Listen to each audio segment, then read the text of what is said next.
fans, welcome back everyone, welcome back to another day, another week, another edition here of the SEL, the StarCraft Evolution League Masters number 4, a very special edition of StarCraft Evolution. Ay, papi, here we go.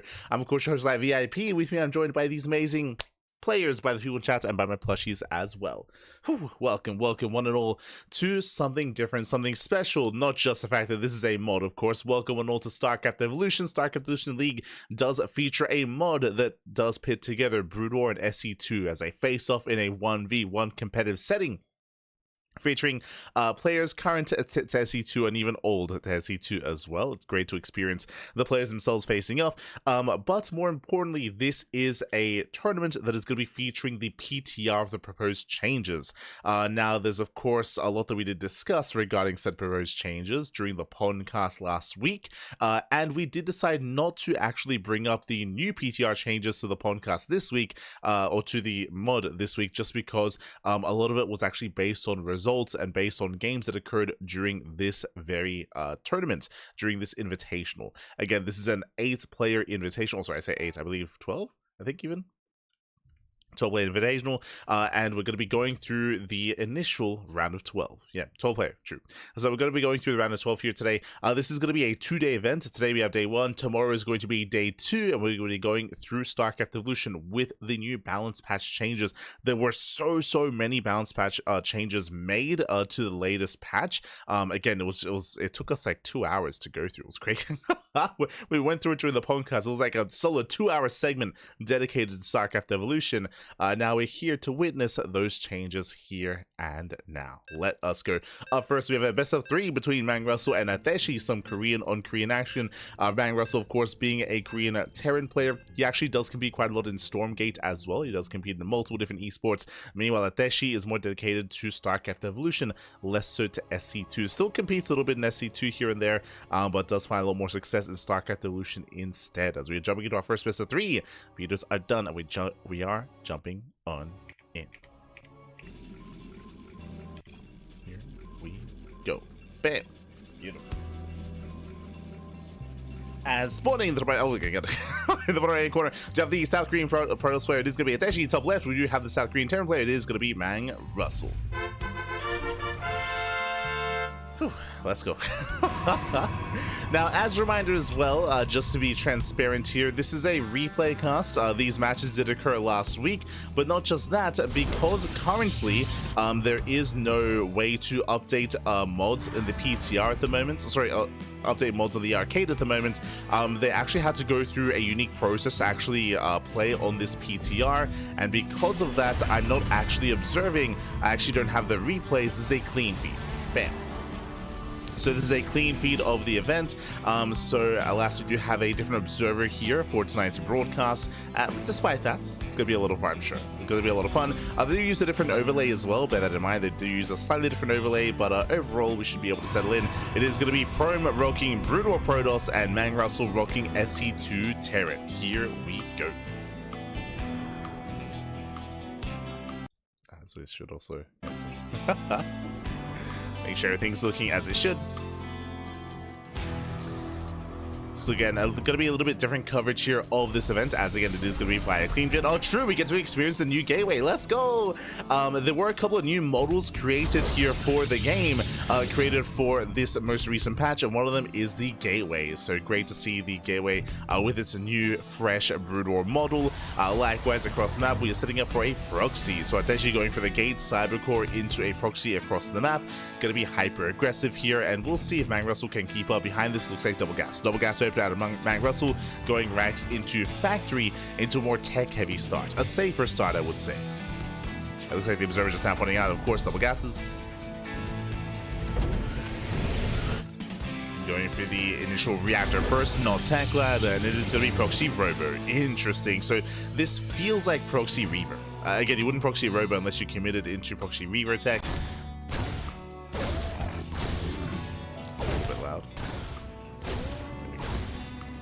As the initial Zell does waddle across the map, so far it's going to be shut down. It's going to be kept up with the initial Reaper.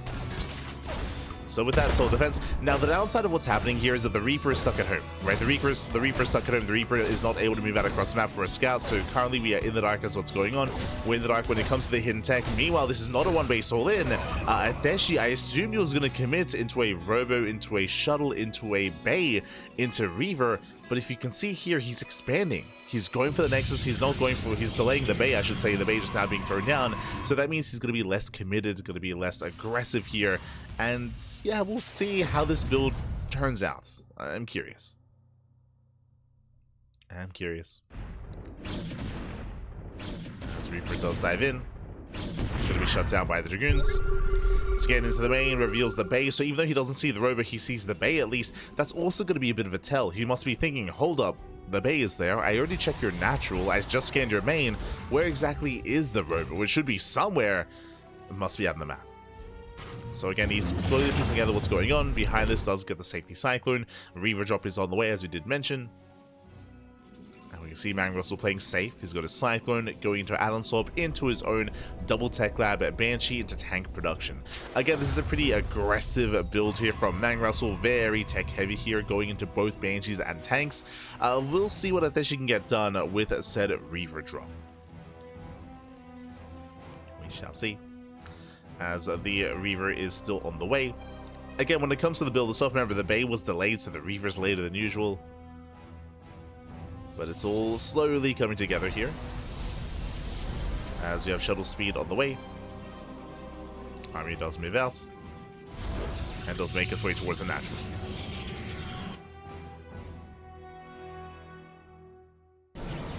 Does make its way in.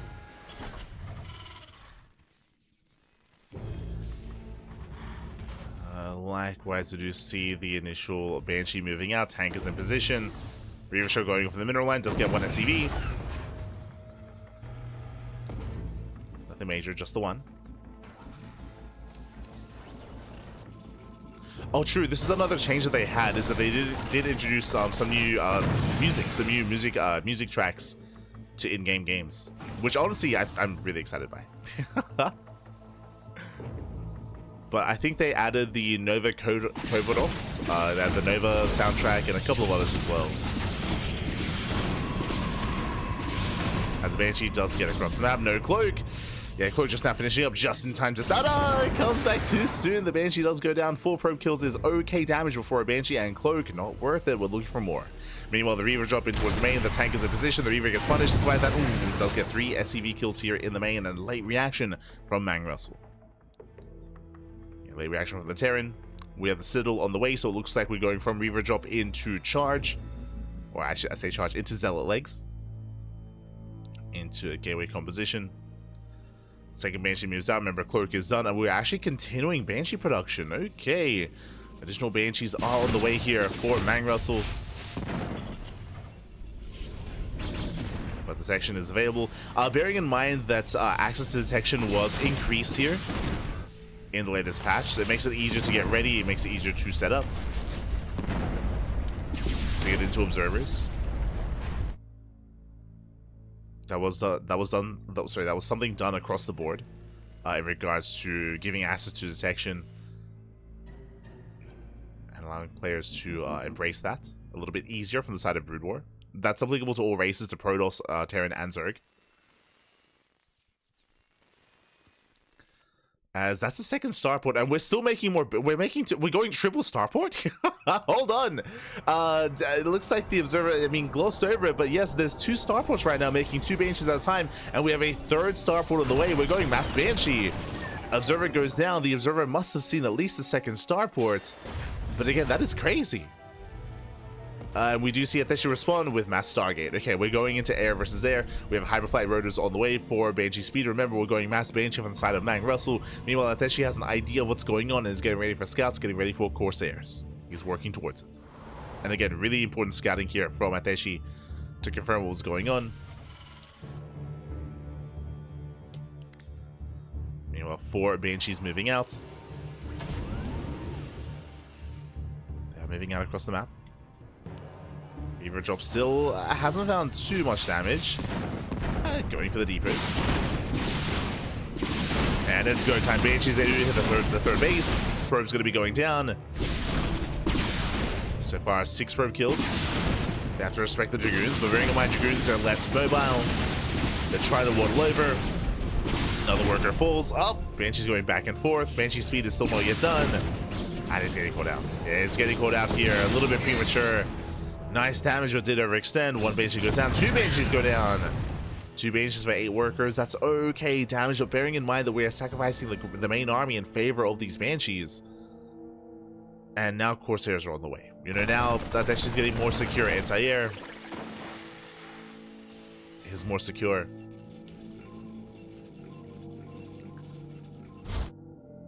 And we can see a switch into bioplay from MANGRUSL. He's got 4 more Raxes on the way, but again, these Raxes are so heavily delayed because of the triple starports. Like again, this was a big investment from MANGRUSL. He can one-shot probes and he does get 5. But the Corsairs, they bust in. And they shut down the Banshees. So let's get the hell out of there. Have to pull away. Has to pull away, gets 10 workers in total. And again, this bio transition is so delayed. We're just now getting into 1-1 upgrades, just now getting into a, I want to say that's either a 5 or a 6 rack setup. We haven't actually gotten a glimpse of the main base yet, but again, it's switching into mass Raxes. Into bio tank. He's still 2 bases. Now would be the time for Ateshi to expand and get a 4th. To get a 4th base and to build up from here. I would say that this 4th base is late. You can see that instead of a 4th base, is getting 4 more gateways. There we go. Now we get the Nexus, but it's a late Nexus here from Ateshi. I say late. I mean, I guess compared to MANGRUSL's economy, it's okay, but ideally would have been faster. Yeah, now we get the pan into the main, and now we see all the Raxes. Banshees, they bust in. And once again, hey, they one-shot. They take down 7 probes. Not bad. Over time, this is getting quite a bit of damage. It's getting quite a bit done.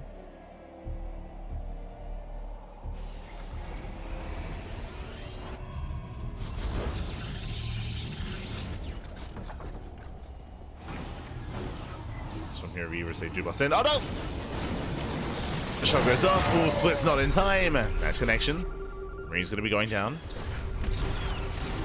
Likewise, do collapse here on the Cyclones. Overlock on is brutal. Cyclones do fall. And from there, Ateshi does pull away. Again, nice trades from Ateshi. MANGRUSL finally claims his 3rd base. Again, the 4th base for Ateshi is late. So economically, MANGRUSL is keeping up. He's keeping up with his opponents. Even though he was on 2 bases for so long, it just took so long for Ateshi to expand. So the Terran player is stabilizing. Despite the rocky start, despite the commitment into Banshees, like he is stabilizing. He was able to get a lot of economic damage done across the map. This is where the units loss tab would be ideal, just to compare like worker losses and to compare just trades in general. Regardless, 4th CC is on the way. MANGRUSL expanding on location. That's a much faster 4th base from the Terran. And Ateshi's falling behind at this point. Not yet, but he soon will be if he's not able to keep up. Not with the bases, not with the economy. It's my big concern. Nice catch on the Raven. Raven gets pulled out. We have Disruption Web on the way. Storm is being researched, working towards all of that splash damage. Storm, more Reavers. Is diversifying. That she's building up.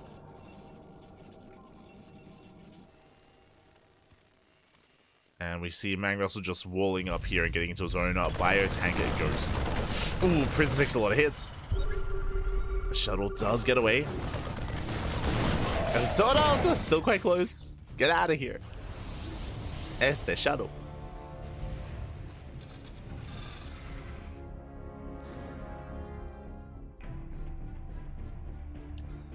From here, MANGRUSL, he's just very much so securing himself. He's looking to, again, take that economic lead. I would say at this point he does have an economic lead. Oh no! Shuttle goes down. Ay, ay, ay. 2 Reavers as well. I've noticed that we've been, like, spending a little time with the camera on the Protoss side of things. I've noticed. Carriers are on the way. Getting to that Skytoss transition. Meanwhile, here comes MANGRUSL's main army. And again, MANGRUSL, he does have that momentum. He's up in supply. He's up in economy. Storms a little zone. Chain the ghost.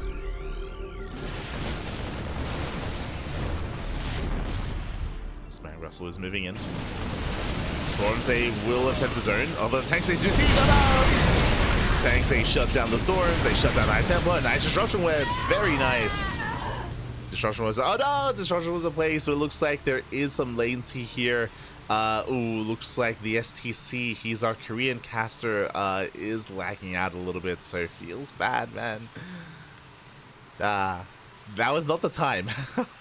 Now, thankfully, this latency isn't really affecting the control of the players, as we were already backing up, but okay, there we go. Jump back in. Destruction web is going to be lasting long enough. Tanks are going down. Nice storm here on the bio. Oh, but Ateshi, he does pull away. And Destruction Web, it's running out. The tanks, they survived. Tanks survived. Charge also going to be forced back, and MANGRUSL, he's done it. At this point, he's done it. He's broken through. Without storms to stop him, he will not slow down. Again, the Destruction Webs look good, but there was no follow-up. He had to get on top of the tanks. He had to bring them down, and he failed. Right, he failed to bring down the tanks. MANGRUSL forcing his way forward. We do have some. Oh no, the STC. No. Feels bad, man. Feels Korean internet. Much love to the STC. Much love. Oh. But yeah, looks like unfortunately there were some latency issues from the STC side. I mean, despite that, like MANGRUSL still breaking through. Nice storm on the tanks. Storm gets one. You have 2 tanks left. And again, Ateshi, he's in a world of hurt here. Now, he still has 2 Templar instead shuttle, and he will clean up these tanks. But MANGRUSL just backs off, he consolidates his army, he rotates, and all he has to do is knock down the 3rd. Just time and time again, knock it down.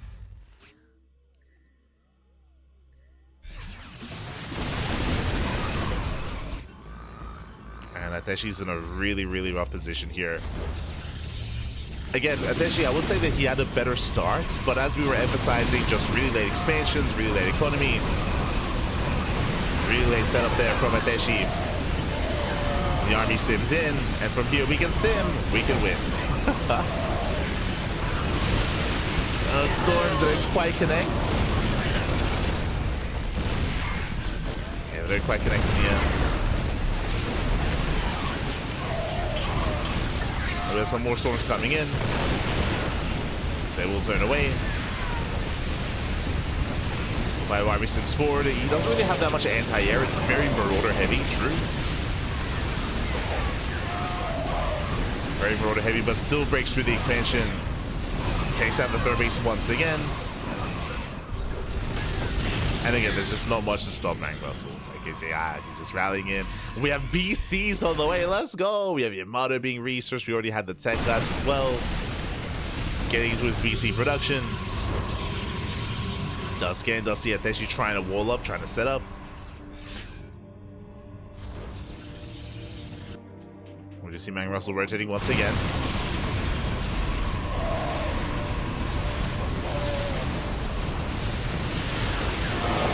With that, takes out another expansion. Takes down another base. Now the carrier count is slowly building up, true. But carriers here on their own, I'm not really too fond of them. They do need support, right? They need Corsairs with Disruption Web. They need Storm support as well. They need that ground army on their own. They don't really mean much. And unfortunately, Ateshi's supply block, again, has been behind economically for the past, like 6 minutes. It's been a really rough mid-game here for Ateshi. Working towards the Maelstrom. Now, there are ways to come back despite being behind supply-wise. With Maelstrom on the way, there is potential to go for, say, a Maelstrom Storm combo and try to look down the Bio Army. The problem right now is that we're taking up, right? The problem is that it's no longer just going to be about that Bio composition, it's going to be about the BCs. And there's less of an answer for battle cruisers. They can come in, they can Yamato, they can overwhelm. The best answer to that would be, I would imagine, to try to mind control the battle cruisers. That would probably be the best bet. bearing in mind that Maelstrom does not affect mechanical units. Bjarni found that at the hard. Sorry, Dark found that at the hard way.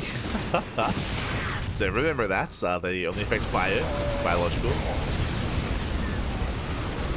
Marines, they stim in, they take out another base, another expansion. And again, Ateshi he just can't stop these bases from going down.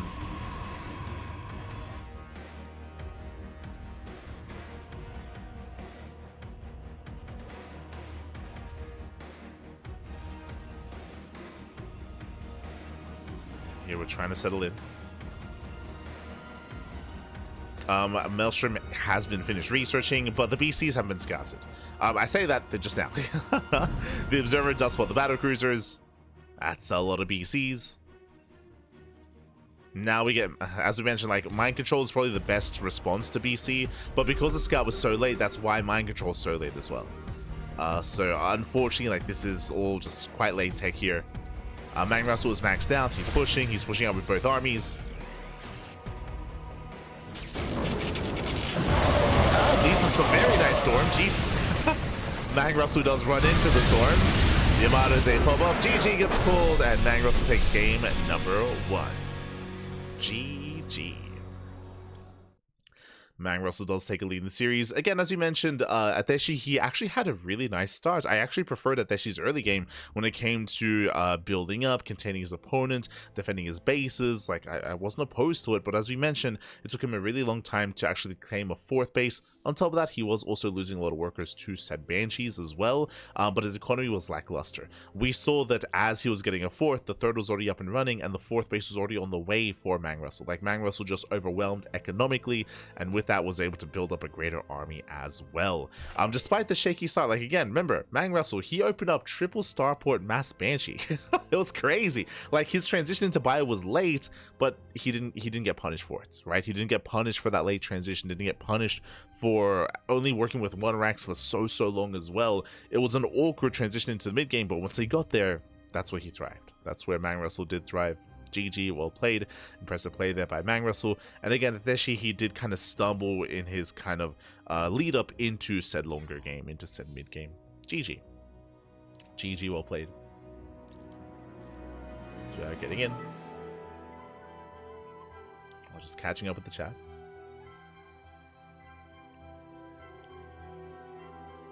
Okay.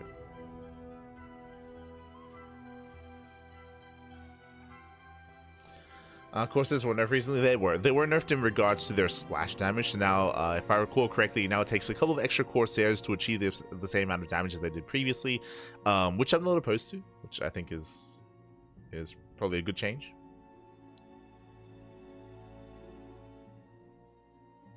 There we go.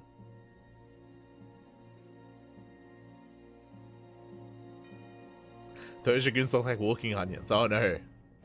What kind of onions are you eating, Pappy? Oh no.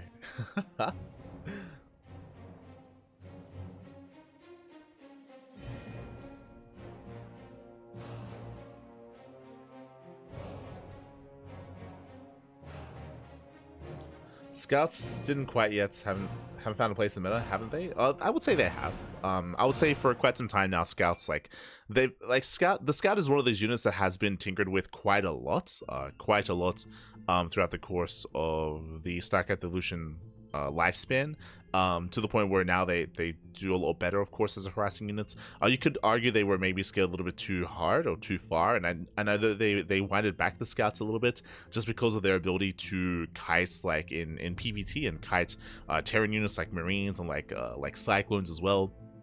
So I think they toned back the Scouts a little bit in the recent patch. But yeah, it's found its place when it comes to worker harass.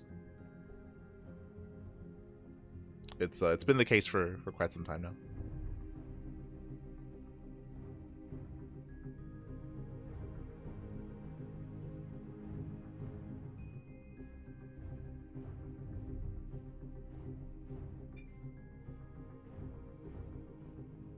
Storm is really good when you work your entire ground army into it. Yeah, true. I mean, the storms were good, but as we did mention, like, the storm was placed ahead of time, and then the army just kind of rallied in. So yeah, that did help at least a little bit towards the end. Regardless, though, we're getting into game 2. We're getting into game number 2. Let's go. Again, MANGRUSL does take a lead in the series, and we'll see how we do change our approach here coming into that second game. As our eyes are going to be on Ateshi. Here we go. Spawning in the top of the hand corner of Vermeer, we do have our South Korean Terran player. It is MANGRUSL. Meanwhile, but right, we do have the South Korean Protoss player from among us two people. It is Ateshi. Jesus. Hyper 1 is less time than Indie Pack. It's crazy. It's crazy. There we go. Here we go. We're getting into game number 2. That's what players are building up.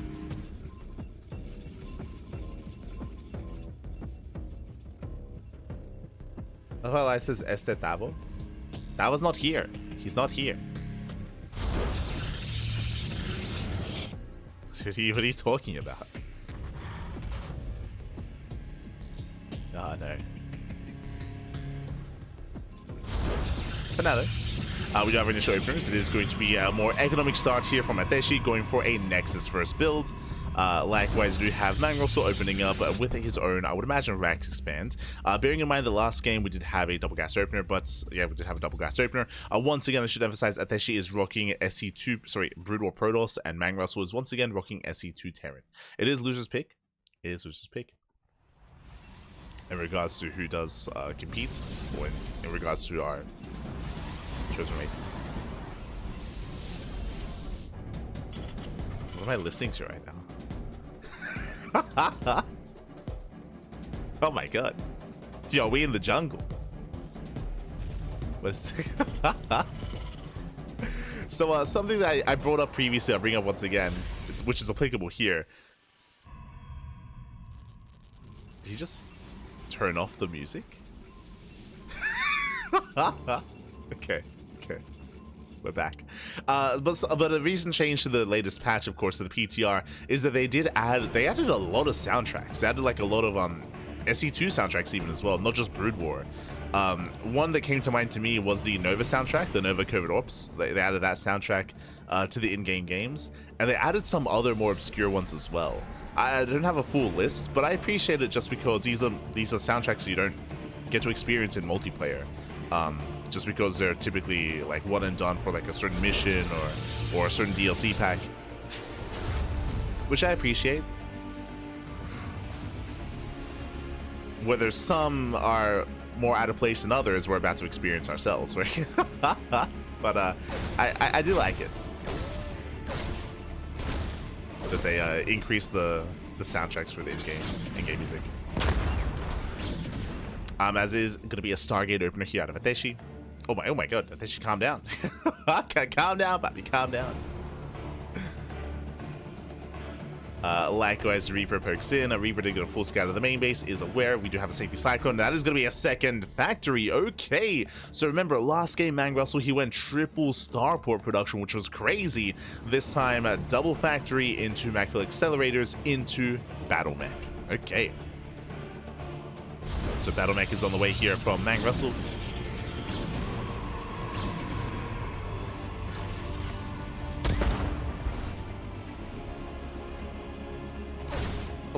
As initial Reaper is going to be shut down. It's going to be a scout-based opener here out of Ateshi. I think we were just talking about it, about how for quite some time now, scouts, they have, I should say, Stargate openers have been a little bit more trendy, or at least have been rising in popularity and sprinkled in throughout a bunch of matchups. To scout, to harass. But they have to be wary of said cyclones. As we are massing them up, making 2 cyclones at a time. For the time being, I remember Ateshi is in the dark. Ateshi is not aware of what's going on. He has not scattered across the map, not yet. And that's what the scout is for. Let's go. Scout does move out. Now again, he does know what he's walking into, so if he's not too careful, he can get caught up by the cyclones. Yes, Cyclone has arrived. Scout does spot it. Thankfully, we'll break the lock-on. Lock-on is broken. Scout does pull away. We do have a gateway follow-up behind this. We have 4 extra gates. It's going to be 5 gates in total. Goku is done.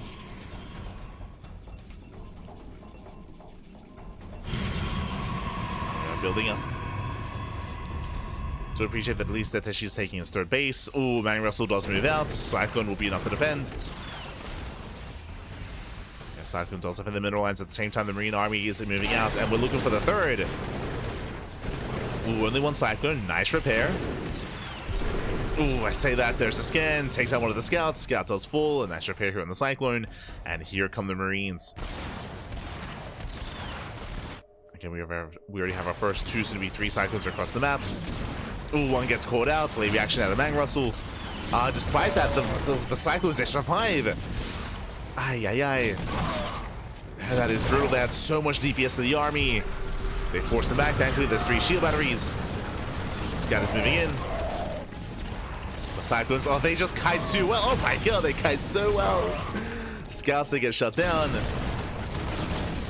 Ay, ay, ay.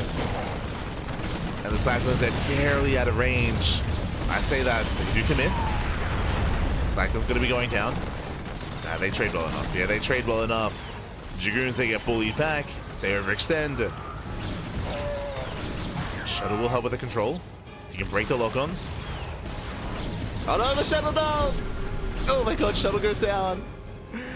Brutal pickoff, and on the one hand, Ateshi does save the expansion, he does save the third, but he lost so many Dragoons.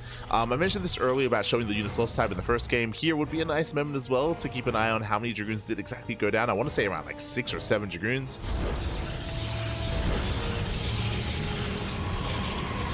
Cyclones are still trying to hold their own. I saw them do get targeted down. Catching out 2 more Dragoons. And again, there's still some brutal trades here for Ateshi. Does hold his own though, does defend, does force the army back. Behind this, working towards a Citadel, working towards a more gateway heavy composition. We have Reaver production now underway, bearing in mind that the reason why Reavers are so delayed is because of the initial Stargate opener, which I would say wasn't quite worth it here. The harass across the map was very minimal. MANGRUSL shut it down very nicely with his Cyclones and even caught out the scouts. So the initial scout opener with 3 scouts, it was a big investment. In the end, I want to say it kind of hurt Ateshi more than anything. At least he was able to scout the Cyclone move out, that is true, but even then, it was quite a costly kind of moment for him. As now he's working towards Reavers, now he's working towards shuttle speed to be able to harass across the map. Remember, all this is delayed, and MANGRUSL has more time to build up again into Stim, into +1. No third CC yet. So our eyes are on MANGRUSL. And I just mentioned something that I should actually bring more attention to here. He's switching to Buyer. So it's actually quite similar to last game. If you remember, what did we see last game? Last game we had a triple Starport Mass Banshee with Banshee speed with Hyperflight rotors, and then into a late switch into Buyer. Here's something similar, double factory Magfill Accelerator Cyclone into Buyer. Like he has been, MANGRUSL I should say, has been committing quite hard early on and then switching into Buyer both game 1 and game 2. It's an interesting style. I would say that I actually like this setup more than last game. I think I would argue that the Cyclones actually achieved a little bit more damage than the Banshees last game. I mean, the Banshees did end up killing like 16 probes in total. Sure, they got a lot of economic damage over time, I suppose. So it's a little bit different when it comes to the damage that they dealt. But I'm quite fond of the amount of map control that we've got in. Oh my god, we just pulled the boy, let's go! I was gonna say I'm quite fond of the amount of map control that MANGRUSL's gotten because he killed so many Dragoons. Because that Ateshi's been stuck at home, Ateshi's getting a 4th base, Ateshi's expanding, and Ateshi has not seen this. The observers do fan out, but he has not seen the move out. He doesn't know the all-in is coming until now. Yeah, now he sees. Now he does spot the all-in, and it's gonna come down to the Reaver shots. Gonna come down to the control. Even then, the army is lacking. Pressure going off, nice blitz. Picks up 4 SCVs. Ooh, the Dragoons are getting caught out. Yeah, they're getting caught out. Nice spread. Tanks a zone away the Reavers.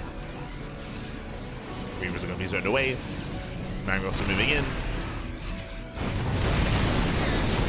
SEL taking them in from behind. And so far they get 1, they get 2 tanks. 2 tanks going down. Dragoons, ooh, they pay the price. Reaver shot going up. And again, they're mainly connecting with SCVs. Oh no! Nice retargeting. Very nice connection towards the end. But the Reavers are going down. There's 1 Reaver left. Oh, 2 more pop outs. They will zone MANGRUSL away. He does have to pull back. And pulls back, rotates over towards the third. Reaver's going to be coming in. They do connect on the Cyclone. Ooh, but the shuttle goes down, and then, yeah, they're gone. They're gone at this point. Reavers, they get left behind. There's one Reaver left. And MANGRUSL, he has broken through again. Ateshi, he once again had a bit of a rougher start, rougher early game. He, of course, was expanding, getting a fourth base. All the tech was late, all the tech was delayed. Reaver goes down. Oh god, the choke point is insane. SimCity working against Ateshi. As they'll say, file into tank fire. Robo goes down. And with that, MANGRUSL, he does break the natural. Does break through the natural base. Another Reaver popping out.